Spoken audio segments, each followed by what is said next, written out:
राहुल जी के आगमन से पहले हल्ला बोल, हल्ला बोल, महंगाई पे हल्ला बोल, महंगाई पे हल्ला बोल। देश की हालत आपको दिख रही है। देश में क्या हो रहा है, क्या नहीं हो रहा है, आपसे नहीं छुपाया जा सकता है।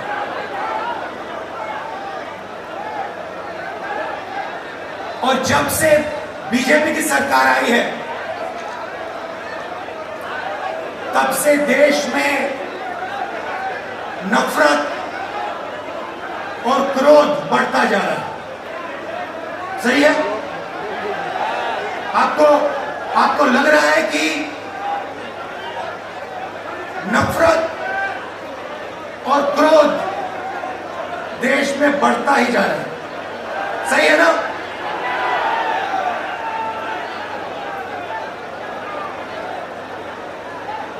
नफरत किसको होती है? भाइयों और बहनों, नफरत डर का एक रूप है। जिसको डर होता है उसी के दिल में नफरत पैदा होती है। जो डरता नहीं है, जिसको डर नहीं होता है, उसके दिल में नफरत पैदा नहीं होती है।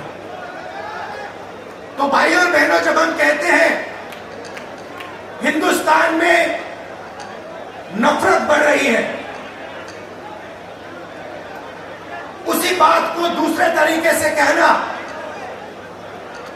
कि हिंदुस्तान में डर बढ़ता जा रहा है। किस चीज का डर? भविष्य का डर, महंगाई का डर, बेरोजगारी का डर, यह बढ़ता जा रहा है।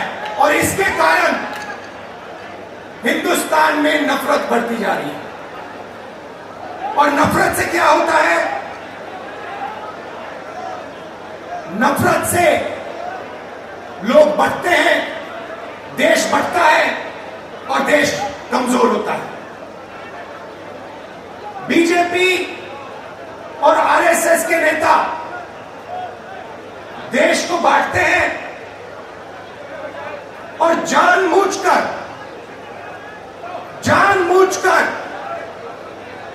देश में भय पैदा करते हैं, लोगों को डराते हैं और नफरत पैदा करते हैं। अब सवाल उठता है, ये किसके लिए करते हैं और क्यों करते हैं? फायदा इस डर का, इस नफरत का फायदा किसको मिल रहा है? भाई और बहनों, क्या इस डर का फायदा, नफरत का फायदा हिंदुस्तान के गरीब आदमी को मिल रहा है? पिछले 8 सालों में आप मुझे बता दीजिए, हिंदुस्तान के गरीब आदमी को, किसान को, मजदूर को, छोटे दुकानदार को नरेंद्र मोदी जी की सरकार ने क्या फायदा दिया?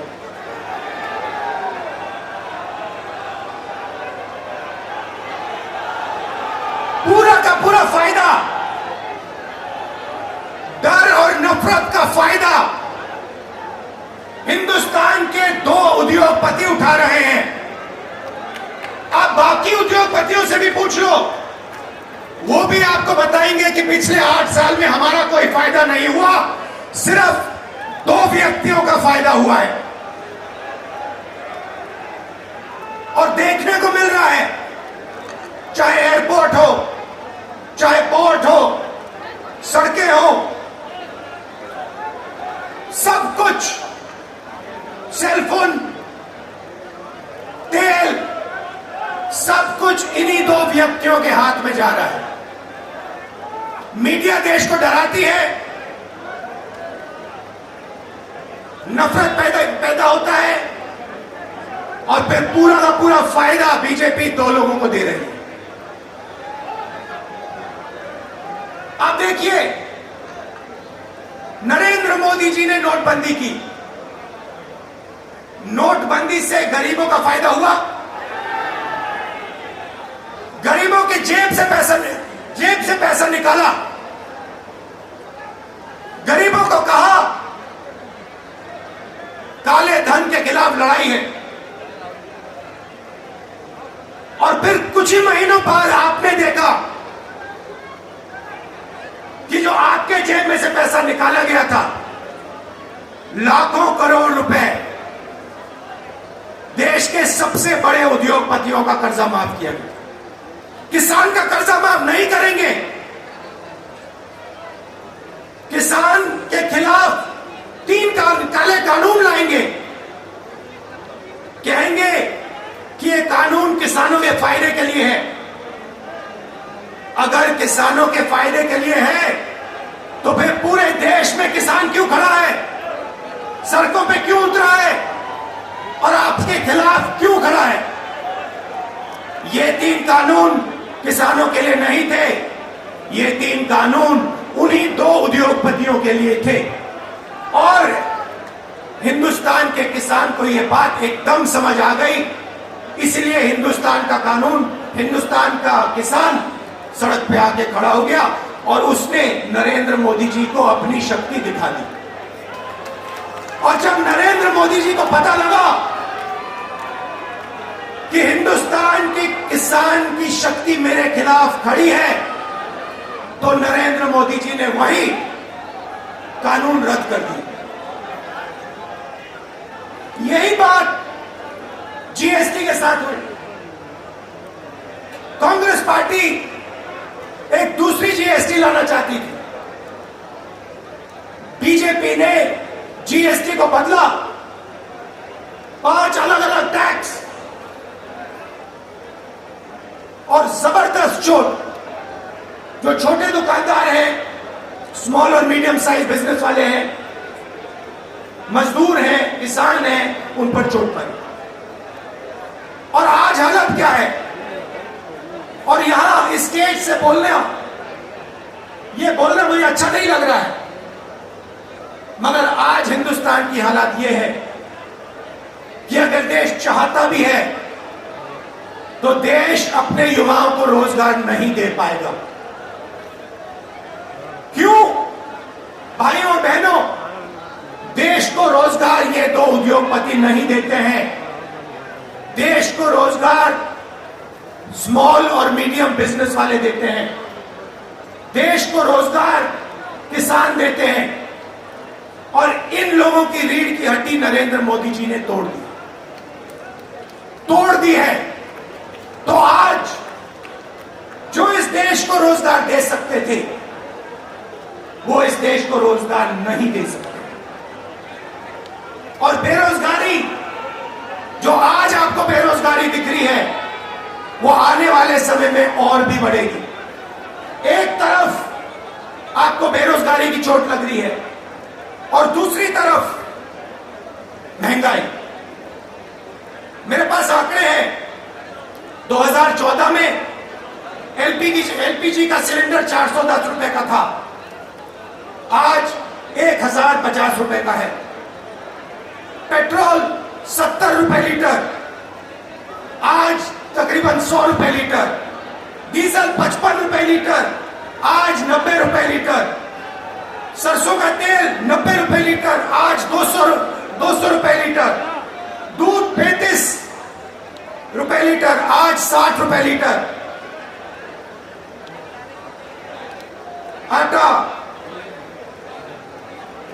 22 रुपए लीटर, आज 40 रुपए लीटर केजी। तो एक तरफ आपको बेरोजगारी से चोट लग रही है और दूसरी तरफ जबरदस्त महंगाई। भाइयों बहनों, हिंदुस्तान ने ऐसी महंगाई कभी नहीं देखी। नरेंद्र मोदी जी कहते थे 70 साल में क्या किया कांग्रेस पार्टी ने। 70 साल में कांग्रेस पार्टी ने इतनी महंगाई हिंदुस्तान को नहीं दिखाई।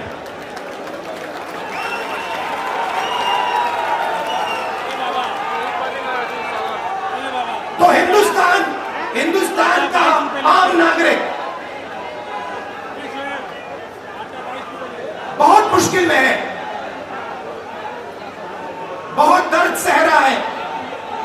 और जब विपक्ष इन बातों को पार्लियामेंट में उठाना चाहती है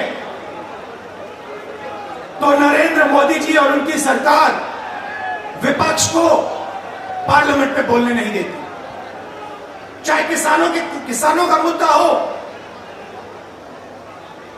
चाहे चाइना का आक्रमण जो हुआ उसकी बात करना चाहे, बेरोजगारी की बात करना चाहे, महंगाई की बात करना चाहे, हम नहीं कर सकते, पार्लियामेंट में नहीं कर सकते। और आप देखिए यहां हमारे मीडिया के मित्र हैं, इनका काम जो जनता के मुद्दे हैं उनको उठाने का होता है, मगर ये भी अपना काम नहीं करते हैं। 24 घंटा ये कैसे करेंगे? ये मीडिया उन्हीं दो उद्योगपतियों का मीडिया है, पूरा का पूरा मीडिया उन्हीं दो उद्योगपतियों के हाथ में है। तो सच्चाई कैसे दिखेगी, सच्चाई कैसे सुनाई देगी? और जनता को सब मालूम है। जनता घर में टीवी ऑन करती है और जनता जानती है कि टीवी किसका है और टीवी किसके लिए काम कर रहा है। टीवी दो उद्योगपतियों का है, अखबार दो उद्योगपतियों के हैं, और ये दो उद्योगपति नरेंद्र मोदी के लिए 24 घंटा काम करते हैं और नरेंद्र मोदी जी इनके लिए 24 घंटा काम करते हैं। देश में बेरोजगारी, देश में महंगाई और देश का पूरा धन दो उद्योगपतियों के हाथ में। एक तरफ मीडिया का कंट्रोल, दूसरे तरफ प्रधानमंत्री पे कंट्रोल।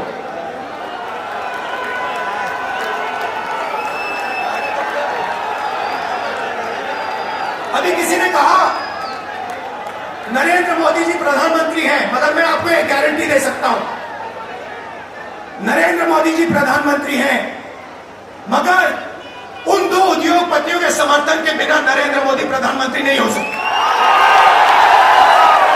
मीडिया के समर्थन के बिना नरेंद्र मोदी प्रधानमंत्री नहीं हो सकते।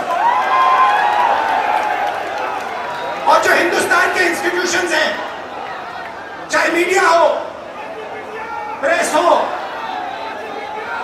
चाहे हमारी जुडिशरी हो, चाहे हमारा इलेक्शन कमीशन हो, उन सब पर दबाव है, उन सब पर सरकार आक्रमण कर रही है।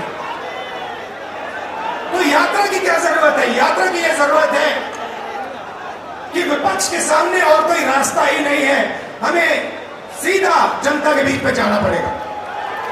मीडिया हमारा नहीं, संसद में हम बोल नहीं सकते, तो अब कांग्रेस पार्टी और बाकी विपक्ष के पास सिर्फ एक रास्ता है, जनता के बीच में जाकर उनको देश की सच्चाई बताना।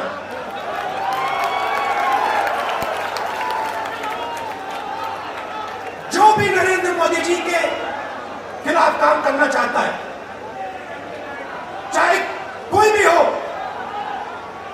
विपक्ष की पार्टी हो, एक्टिविस्ट हो, एनजीओ का कोई व्यक्ति हो, उस पर पूरा जबरदस्त आक्रमण होता है। ईडी, सीबीआई, इनकम टैक्स, ये सब के सब लगा दिए जाते हैं। 55 घंटे मुझे ईडी में वहां पे बैठाया, मगर मैं एक बात समझाना चाहता हूं नरेंद्र मोदी जी को, मैं आपकी ईडी से नहीं डरता हूं, मुझे कोई फर्क नहीं पड़ता। आप 55 घंटे करो, 100 घंटे करो, 200 घंटे करो, 500 घंटे करो, 5 साल करो, कोई फर्क नहीं पड़ता मुझे।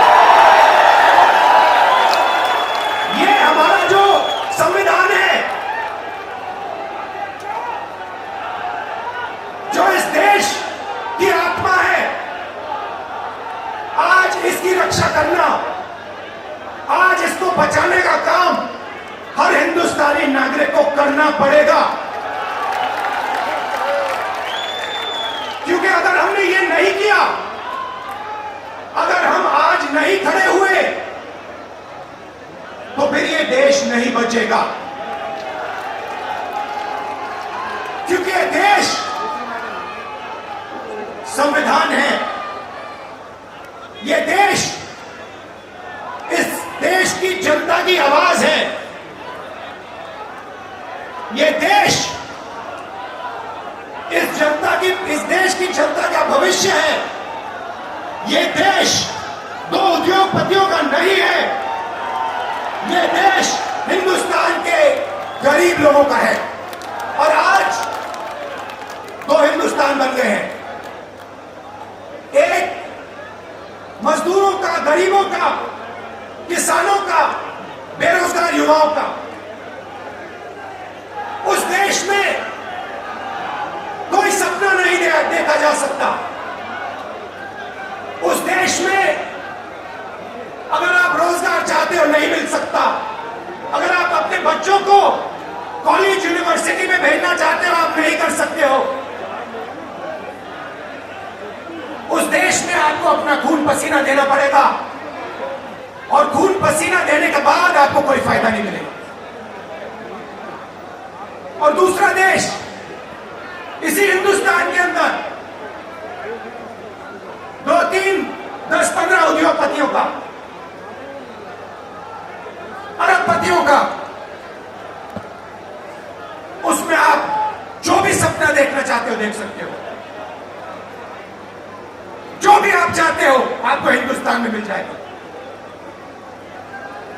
भाइयों और बहनों, इन दो देशों के बीच में लड़ाई है। नरेंद्र मोदी जी की विचारधारा कहती है कि देश को बांटना है और पूरा का पूरा फायदा चुने हुए लोगों को देना है। हमारी विचारधारा कहती है कि देश सबका है और देश की जनता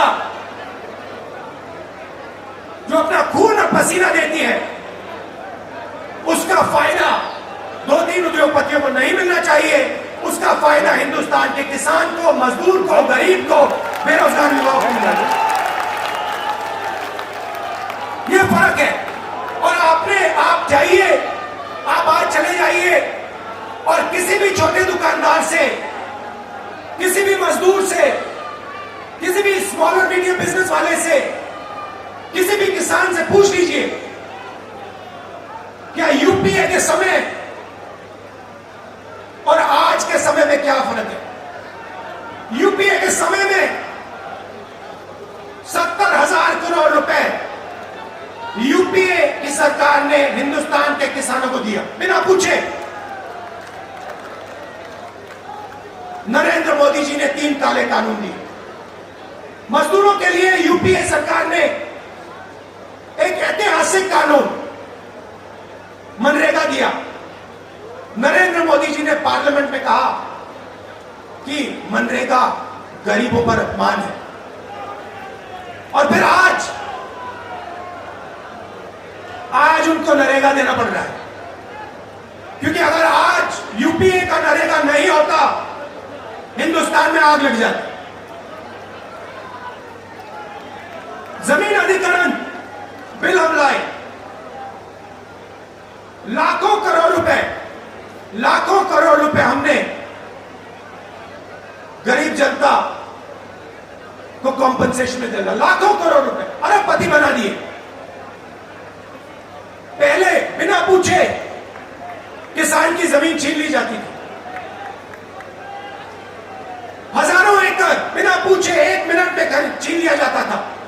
हमने कहा यह गलत है, हम कानून लाए। नरेंद्र मोदी जी ने पहला काम उस कानून को रद्द करने की कोशिश की। उनका पहला काम था।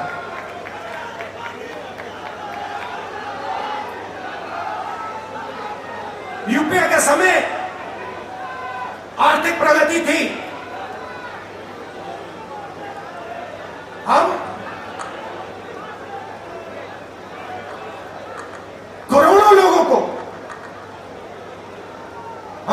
गरीबी से निकाला,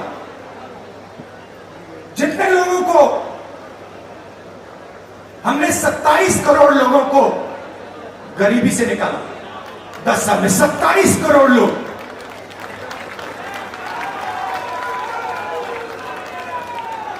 भोजन का अधिकार, मनरेगा, कर्जा माफी, इन औजारों से हमने 27 करोड़ लोगों को 10 साल में गरीबी से निकाला। भाई और बहनों, पिछले 8 साल में नरेंद्र मोदी ने 23 करोड़ लोगों को वापस गरीबी में डाल दिया है। तो जो हमने काम किया 10 साल में, उन्होंने 8 साल में खत्म कर दिया। और फिर जाके भाषण देते हैं, प्रगति की बात करते हैं, न्यू इंडिया की बात करते हैं, मेक इन इंडिया की बात करते हैं, कहते हैं कि हिंदुस्तान बदल गया। हिंदुस्तान को नरेंद्र मोदी जी पीछे ले जा रहे हैं। हिंदुस्तान में नरेंद्र मोदी जी नफरत फैला रहे हैं, डर फैला रहे हैं, और इससे देश का नुकसान होगा। देश का फायदा हो ही नहीं सकता। फायदा देश के दुश्मनों को होगा, फायदा चाइना को होगा, फायदा पाकिस्तान को होगा, मगर हिंदुस्तान को नहीं होगा। हिंदुस्तान में जितनी भी नफरत फैलेगी, जितना क्रोध फैलेगा, जितना डर फैलेगा, उतना हिंदुस्तान कमजोर होगा। और पिछले 8 सालों में नरेंद्र मोदी जी ने हिंदुस्तान को कमजोर करने का काम किया है। जो हमारी आर्थिक शक्ति थी उसको खत्म किया। बेरोजगारी, 40 साल से सबसे ज्यादा बेरोजगारी आज हिंदुस्तान में, वो नरेंद्र मोदी जी की देन है। मैं आपसे पूछना चाहता हूं, क्या महंगाई से, बेरोजगारी से, नफरत से देश मजबूत होता है क्या? कौन सी दुनिया में नफरत, बेरोजगारी, महंगाई से देश मजबूत होता है? देश कमजोर होता है। नरेंद्र मोदी जी और बीजेपी देश को कमजोर करने का काम कर रहे हैं। कांग्रेस पार्टी देश को जोड़ती है। हम नफरत मिटाते हैं, हटाते हैं, और जब नफरत मिटती है, खत्म होती है, जब डर कम होता है, तब हिंदुस्तान तेजी से आगे बढ़ता है। हमने ये करके दिखाया है, सालों करके दिखाया है। तो ये मैं आपको कहना चाहता था। कांग्रेस कार्यकर्ताओं को मैं धन्यवाद करना चाहता हूं। आप हमारी विचारधारा के लिए लड़ते हो, आप हिंदुस्तान के लिए लड़ते हो, आप संविधान के लिए लड़ते हो, आप अपना खून, अपना पसीना इस देश को देते हो। मैं आपको दिल से धन्यवाद करना चाहता हूं, और आपको कहना चाहता हूं कि कांग्रेस पार्टी का कार्यकर्ता ही देश को बचा सकता है। कांग्रेस पार्टी की विचारधारा देश को प्रगति के पथ पे ला सकती है। हमारे लिए सरकार ने, जैसे मैंने कहा, रास्ते बंद कर दिए हैं। पार्लियामेंट का रास्ता बंद कर दिया। संसद में कांग्रेस पार्टी या विपक्ष के लोग भाषण कर ही नहीं सकते, हमारा माइक ऑफ हो जाता है। और किसी भी मुद्दे पे हम चाइना के आक्रमण पे बात करना चाहते हैं, नहीं कर सकते। बेरोजगारी के बात करना चाहते हैं, नहीं कर सकते। महंगाई पे बात करना चाहते हैं, नहीं कर सकते। वो रास्ता बंद है। जो हमारे इंस्टीट्यूशंस हैं, चाहे वो मीडिया हो, चाहे वो इलेक्शन कमीशन हो, जुडिशरी हो, मैंने कहा उन पर आक्रमण है, उन पर दबाव है। तो हमारे लिए सबके सब रास्ते बंद है, एक ही रास्ता बचा है, और वो रास्ता हमें सबसे अच्छा लगता है। जनता के बीच में जाकर, सीधा जनता के बीच में जाकर जनता को जो देश की सच्चाई है वो बताए, और जो जनता के दिल में है उसको गहराई से सुनना और समझना। इसलिए कांग्रेस पार्टी भारत जोड़ो यात्रा शुरू कर रही है।